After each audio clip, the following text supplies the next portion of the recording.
അമ്മിണിക്ക് ഒടുക്കത്തെ കൂലിയ. 3 കല്ല് കൂട്ടി ചെമ്പ് വെച്ച് കാരമിട്ട് വെള്ളം തിളച്ച് തുണികൾ മുക്കിയെടുത്ത് ഇടിച്ചു കഴുകി പിടിഞ്ഞെടുത്താൽ നടുവൊടിയും. അതിനാ കൊച്ചമ്മ ഈ കാശ്. കൈത പൂക്കുന്ന കായലോരത്ത് തുണികളൂരി പിടിയുമ്പോ കടത്തുകാരൻ ചെക്കനുണ്ടൊരു കള്ള നോട്ടം.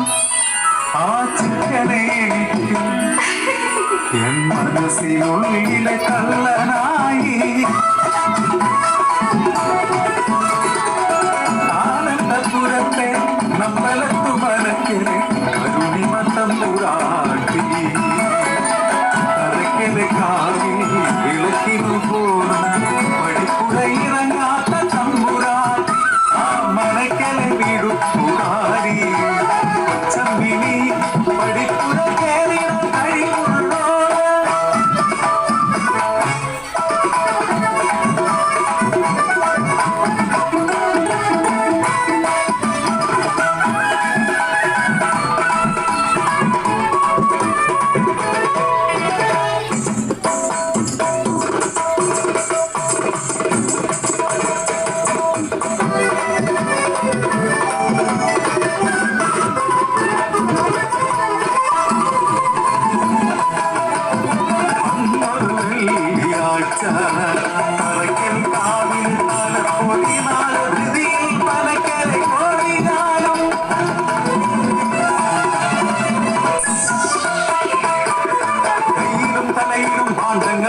പടിപ്പുറയിറങ്ങി നടന്നിടവേ ഒരു കരച്ചിൽ അറിയാതെ മനസ്സിൽ തോന്നിയതോ.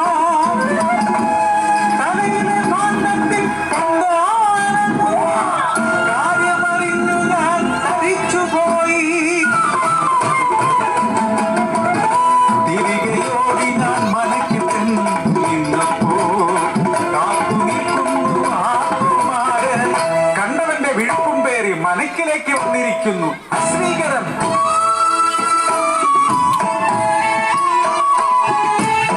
ആകെ പകച്ചു പോയി. ഇനി എന്തു ചെയ്യുമെന്നറിയാതെ അമ്മയല്ലെങ്കിലും എൻ പെൺമാനസം ആഗ്രഹമായി വിതുമ്പി നിന്നു.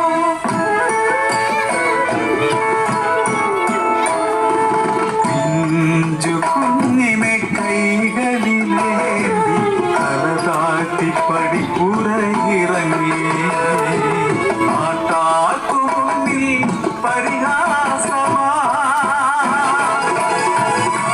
വീട്ടാർക്കു ഞാൻ തീരെ അപമാനമായി. സ്നേഹിച്ച പുരുഷനും കൈവിട്ടുവെന്നെ. പിഞ്ചു കുഞ്ഞിനെ ഞാനെന്തു ചെയ്യാൻ.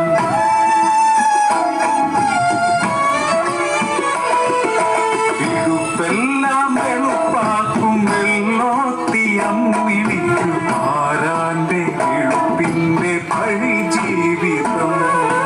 വേലാളർക്കീടാളം ഇരട്ട ത്രാസിലെ നീതികൾ സത്യത്തെ മറയ്ക്കുവാനില്ല ഒരിക്കലും. വളരും ഈ സത്യം നാടിന്റെ സത്യമായി വളരും.